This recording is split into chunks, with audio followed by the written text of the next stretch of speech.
এখন আমরা আজকে যে বৈঠকের মধ্যে আমরা যে একটা সিদ্ধান্ত নিয়েছিলাম আজকে একটা প্রেস মিল করার জন্য, যে এই প্রেস মিলটা আমরা নতুন কমিটি গঠন করা হবে।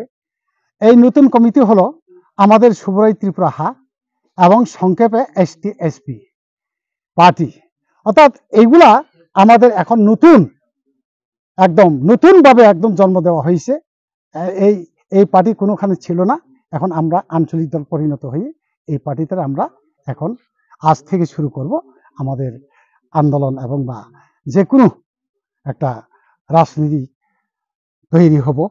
যেহেতু আজকে আমরা এখানে আমাদের একটা কাহিনী বলতে হয়, এই কাহিনীগুলি না বললে অর্থাৎ সারা ত্রিপুরা মানুষ বুঝতে পারতো না।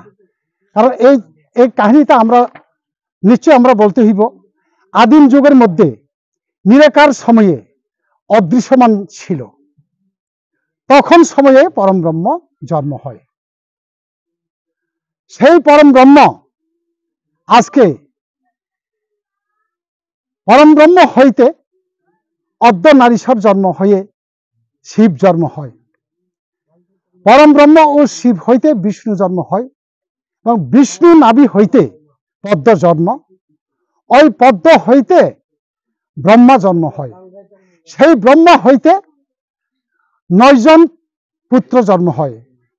ব্রহ্মার পুত্র 9 জনের নাম সেটা আমরা এখন বলবো।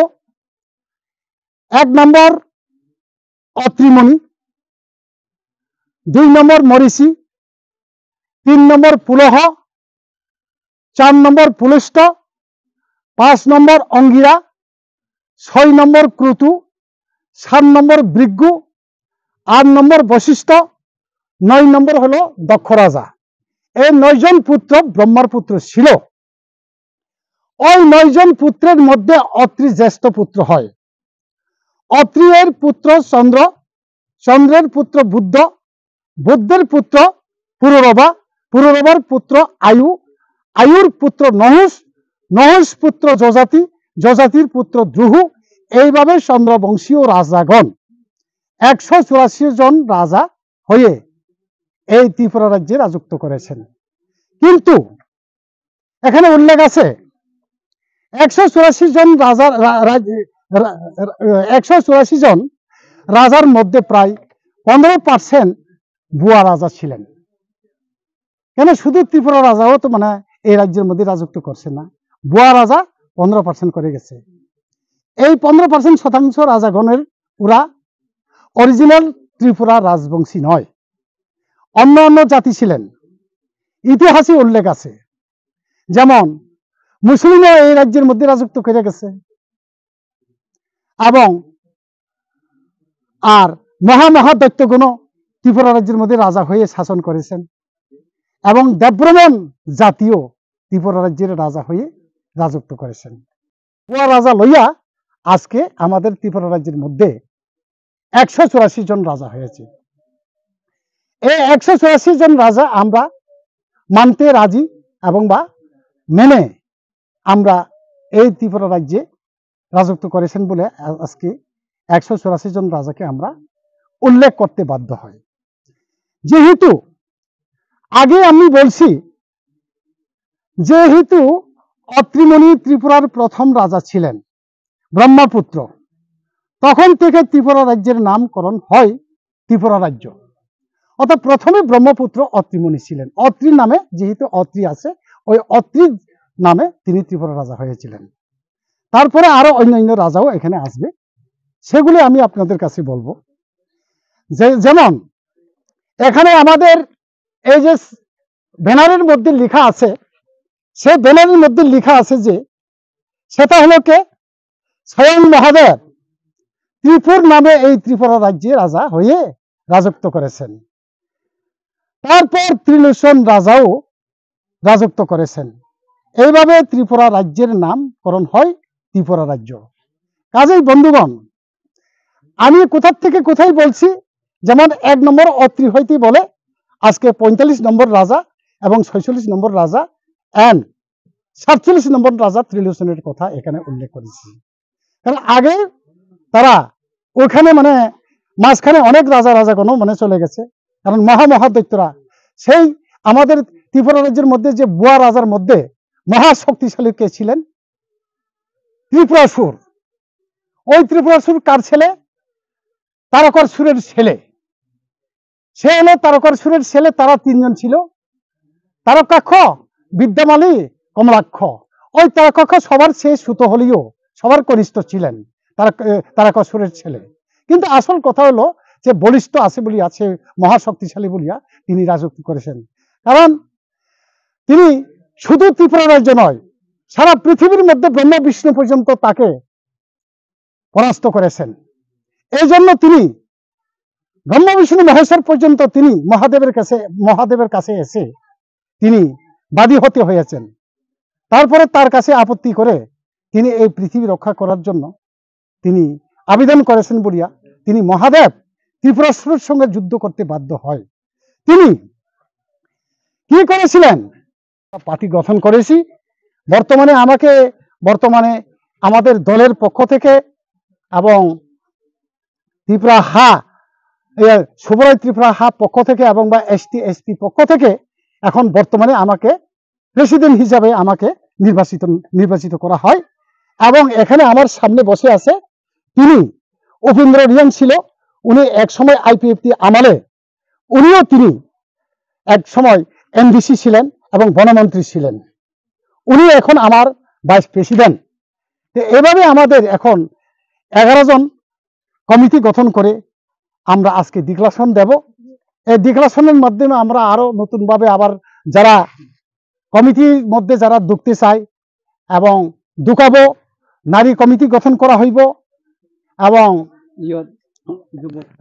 ইউথ কমিটি এবং বা যুবক কমিটি গঠন করা হইব, ছাত্র সংগঠন করা হইব ইত্যাদি অনেক কিছু বাকি আছে। পদের কোনো সীমা থাকতো না, এটা নতুনভাবে হয়েছে।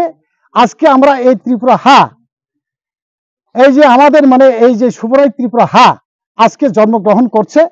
আজকে থেকে আমরা শুরু করব রাজনীতি এই শুভরাজ ত্রিপুরা কে লইয়া। আমরা চাই এই ত্রিপুরা রাজ্যে আমরা এত বছর পর্যন্ত আমরা অজ্ঞাত হিসাবে আমরা এখানে স্বাধীনতা শৃঙ্খলবদ্ধ হয়ে আমরা একদম নিপীড়ন নির্যাতিত হয়ে আমরা ত্রিপুরা জাতির মধ্যে আমরা আছি। কিন্তু আমাদের এই ত্রিপুরা রাজ্যের মধ্যে আমাদের ত্রিপুরা আমাদের রাজ্য আছে, রাজা আছে এবং স্বাধীনতা আছে। তারপরে আমরা কি কারণে আজকে আমরা এই ত্রিপুরা জাতি, আমাদের ত্রিপুরা রাজ্যের ত্রিপুরা কেন বা আমরা এত বড় নির্যাতিত হইল? সে কারণে আমরা অনেক জায়গার মধ্যে আমি রাজনীতি করতে গিয়া আজকে আমরা পরিদর্শক হয়েছি। আমি কল্পমোহন ত্রিপুরা, এই ত্রিপুরা রাজ্যের মানুষ জানে কোন দলের মধ্যে আমাকে নাই এ কথা বলতে পারতো না। আমি CPM করছি, BJP করছি, আরো অন্যান্য দল করছি, কংগ্রেস করছি। কিন্তু কেন করছি? আমাদের ত্রিপুরা রাজ্য থাকতে মানুষ কেন বা নির্বিচারে অন্যায় অত্যাচার হয়ে তিনি এখানে নির্যাতিত হচ্ছে। সে কারণে আমি সব জায়গার মধ্যে, সব পার্টির মধ্যে গিয়ে আমি পরিদর্শন করছি। কারণ এখন কিন্তু আর সেটা করব না। এখন আমরা চাই আমরা আমাদের রাজনীতিগত আমরা অন্য জাতিদেরকে আমরা অনেক জায়গার মধ্যে আমরা থাইল্যান্ড এবং জাতীয় সংঘ বৈঠক, সুপ্রিম কোর্ট পাঠাইছি। কিন্তু তারা পাঠাইলে কি হবে? তাদেরকে আমরা পাঠাইলে কি হবে? তারা তো উত্তরাধিকারী নয়, ওয়ারিস নয়, যার ফলে সেই ত্রিপুরা রাজ্যের দাবিগুলো তারা আনতে পারছে না। সেই যখন নাকি সুপ্রিম কোর্ট নারাজ করে, সুপ্রিম কোর্ট যখন দিতে চায় না বা তিনি জাতীয় সংঘ দিতে চায় না, কারণ ওরা উত্তরাধিকারী নয় এবং ওয়ারিস নয়, যার ফলে তারা যে ইস্যু লইয়া রাজনীতি করবে সেই ইস্যু লইয়া তারা উঠে যায়। হাজার হাজার লাখে লাখে মানুষ হয়ে তিনি সরকার গঠন করে, তারপরে ত্রিপুরা রাজ্যের দাবি তারা আদায় করতে পারে না, কারণ ওয়ারিস হয় না বলিয়া এবং উত্তরাধিকারী হয় না বলিয়া। যার জন্য আজকে আমি ত্রিপুরা, আমি কল্পমোহন ত্রিপুরা আজকে আমরা উদ্যোগ নিয়েছি। যেহেতু আমি ত্রিপুরা এখন সুপ্রিম কোর্ট এবং বিনা কোর্ট এবং দরকার হলে থাইল্যান্ডে আমরা যাব। কেন আমাদের ত্রিপুরার দাবি পাবো না? আজকে আমরা গণতন্ত্র হাতে পড়েছে বলিয়া, আমরা গণতন্ত্র করছি বলিয়া আজকে কি আমাদের দাবি কি নাই ছিল না? আমাদের দাবি কি কেন পাবো না? কারণ আমাদের দাবি পাইতে হইব। এই দাবিগুলো আমাদের যে একটা উল্লেখ করা হয়েছে, 1 নম্বর দাবি হলো আমাদের ত্রিপুরা রাজ্যের মধ্যে যে কোনো রাজনৈতিক দল মন্ত্রী দিতে হবে। কারণ আমরা এই ত্রিপুরা রাজ্যের মধ্যে আমরা ত্রিপুরা জাতি, কেন বা আমরা এই দাবিগুলো পাবো না? কেন পাবো না? তারপরে 2 নম্বর হলো আমাদের ত্রিপুরা রাজ্যের মধ্যে 60টি বিধানসভা আছে। এই 60টি বিধানসভা সিটের মধ্যে 50% এসটিকে দিতে হবে। আর একটা হলো ত্রিপুরা রাজার আদিম স্বাধীনতা ফ্ল্যাগ ত্রিপুরার প্রতিটি সরকারি অফিসে ভারতের স্বাধীনতা ফ্ল্যাগের সাথে রাখতে হবে। যেমন প্রতিটি সরকারি অফিস আছে, অফিস আদালত আছে, এখন স্বাধীনতা ফ্ল্যাগ উঠছে। তারপরে এটা স্বাধীনতা একটা দেশ, কেন বা আমাদের দীর্ঘ আদিম যুগ থেকে আমরা এই ত্রিপুরা রাজ্যে জন্মগ্রহণ করছে, এই পতাকা কেন বা বিলুপ্তি হয়ে থাকবে? এই পতাকা কেন বা তিনি উল্লেখ থাকতো না? কি কারণে হচ্ছে সেটা আমরা দেখতে চাই। ত্রিপুরা রাজ্যের মধ্যে ভোট নেওয়ার পর একদিনের পরে ভোট গণনা করে কার কত সংখ্যা সেটা প্রকাশ করতে হবে। সেটা আমরা জানি না 1 সপ্তাহ পরেও ভোট গণা দিতে। আজকে ভোট হবে, কালকের মধ্যে ভোট গণা শেষ করে কার কত সংখ্যা হয়ে গেছে সেটা প্রকাশ করতে হবে। সেটা হলে আমাদের দাবি। কারণ আমরা এসবগুলো বুঝতে জানি না, কারণ এগুলো আমরা এই দাবি সনদগুলো রাখছে। কাজে এই ত্রিপুরা রাজ্যের মধ্যে আমরা বঞ্চিত, লাঞ্ছিত এসব এত বছর পর্যন্ত, এখন 5000 বছর 10,000 বছর উপরে হয়ে গেছে গা। হ্যাঁ, এক সময় আমাদের যে কোনো পার্টি করতে গেলে কিন্তু আমরা ওইখানে সংবিধানে গিয়ে পাওয়া যায় না। কেন? সেটা আমরা বুঝতে পারছি, আমরা বুঝতে জানছি, এবং সেটা আমরা গভীরভাবে চিন্তা ভাবনা করছি। ওয়ারিসওয়ালা অর্থাৎ ওয়ারিসগণ, উত্তরাধিকারীরা ওই সুপ্রিম কোর্টে গিয়ে এই দাবিটা করতে পারছেন না। অথচ যারা যায় তাদেরকে বলা হয়েছে সুপ্রিম কোর্ট, আপনারা ত্রিপুরা জাতিকে নিয়ে আসবেন। ত্রিপুরা জাতি হলো ওয়ারিস। এই ত্রিপুরা জাতি 100 বছর, এই ত্রিপুরা রাজ্য 100 বছর 1000 বছর পরে থাকলে তোমরা এই দাবি পাবেন না, কারণ তোমরা অন্য জাতি, যার ফলে তোমরা পাবেন না। সে কথা বলে তাদেরকে ফিরিয়ে দিচ্ছে। এ কারণে তিনি ওই যে ব্যক্তিরা বলছে, যে ব্যক্তি এখান থেকে দাবি সনদ নিয়ে যাচ্ছে, সে ব্যক্তি এখানে ত্রিপুরা রাজ্যের মধ্যে এটা আত্মপ্রকাশ করে না। এটা ত্রিপুরা জাতি যেতে হবে, ত্রিপুরা জাতি গেলে পাবে, সে কথা কিন্তু এখানে এসে বলে না। তার রাজনীতি ফায়দায় সে রাজনীতি করে যাচ্ছে, অথচ সরকার গঠন করছে, কিন্তু ত্রিপুরার দাবি কোনোদিন আসেনি। আমাদের আরো অনেক কিছু দাবি আছে। এটা হলো প্রথম দাবি। আমাদের রিয়াং সম্প্রদায়ের মধ্যে কি দাবি সনদ আছে সেগুলিও আমরা এক সময় তাদের কাছে কালেকশন করে আমরা নেব। এবং জমাইতের দাবি কি আছে, আমাদের দেববর্মা জাতি কি আছে, দেববর্মা তো ত্রিপুরা হই, কিন্তু তারা হয়তোবা এখন বর্তমানে দেববর্মা লেখছে দিকে ওয়ারিস বঙ্গ হইয়া, তিনি উত্তরাধিকারী বঙ্গ হইয়া তারা এখন বিচ্ছিন্ন হইয়া রয়েছে। অথচ কিন্তু তারা সত্যিকার ত্রিপুরা রাজবংশী ছিল। কিন্তু ত্রিপুরা রাজবংশী হলেও কোনখানে একটা বার্মার দেশে কিনা যুদ্ধ করতে গিয়া তারা যুদ্ধ জয় করতে এসে বলিয়া তিনি কে বা কারা তারা এই যুক্তিটা দিয়া আজকে দেববর্মা লেখে তিনি ত্রিপুরা জাতির থেকে বঞ্চিত হয়ে গেছে, সেটা আমরা বুঝতে পারবো না, সেটা আমরা বলার বাহুল্য। যার জন্য আজকে আমাদের এই লড়াইটা সারা ত্রিপুরার মধ্যে থাকবো। কাজে এই ত্রিপুরা জাতি আমরা কি আসল বিষয়, আমরা নিজে ত্রিপুরা জাতি, আমি নিজে প্রেসিডেন্ট হয়েছি, এখন হাইকোর্টে আমরা রিট পিটিশন করব, দাবি সনদগুলা এবং গভর্নরের কাছে দেওয়া হবে। এরপর আমরা সুপ্রিম কোর্টে যাব। সুপ্রিম কোর্টে যদি গিয়া না পাই তাহলে আমরা বিমা কোর্টে যাব। বিমা কোর্টে যদি না পাই তাহলে আমরা থাইল্যান্ডে গিয়ে আমরা জাতিসংঘ বৈঠক কোথায় আছে, কোন জায়গার মধ্যে জাতিসংঘ বৈঠক হয়, সেই জায়গার মধ্যে গিয়ে আমরা এই দাবিগুলো আনবো। আমরা তো রাজতন্ত্রের দাবি করবো না, আমরা তো রাজতন্ত্র করো, আমাদেরকে রাজা করো, সে দাবি আমি করবো না। কিন্তু আমাদের দেশের আশেপাশে যারা প্রতিবেশী রাষ্ট্র আছে বা রাজ্য আছে, তারা তো তারা জাতির মধ্যে মুখ্যমন্ত্রী হয়ে রয়েছে। যেমন মেঘালয়ে এখন পাহাড়িরা এখানে মুখ্যমন্ত্রী হয়। আরো অন্যান্য জাতিরা যতই বড় মেজরিটি হোক না কেন, অন্য জাতির মেজরিটি হোক না কেন, কিন্তু ওই মেঘালয়ের পাহাড়িরা কিন্তু মুখ্যমন্ত্রী হচ্ছে। অন্যান্য জাতিরা যে যতই মেজরিটি হোক না কেন, সেটা আমার দেখার বিষয় নয়। কিন্তু আমরা আমাদের ত্রিপুরা রাজ্যের মধ্যে মুখ্যমন্ত্রী দিতে হবে।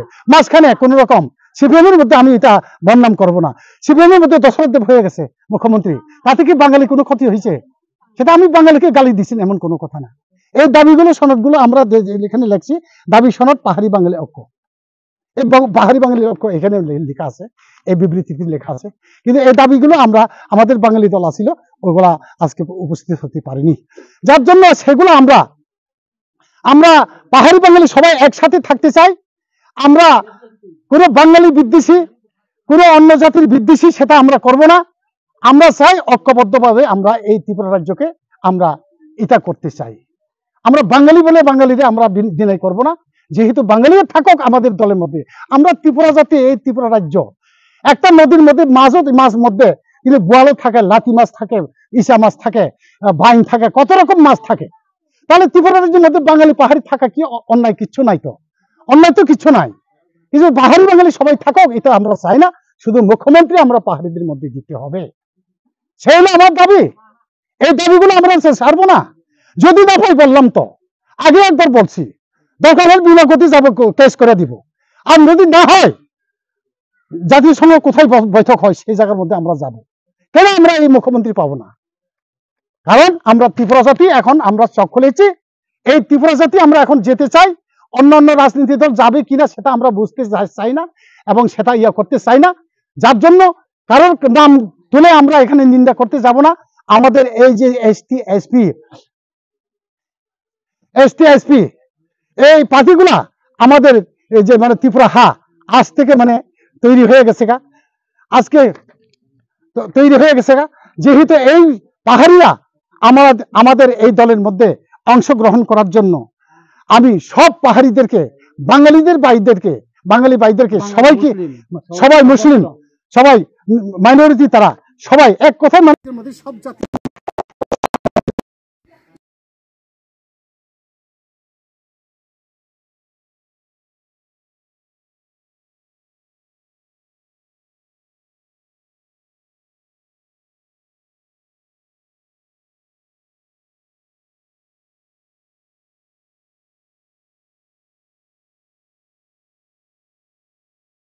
এগুলি আমরা দেখতেছি।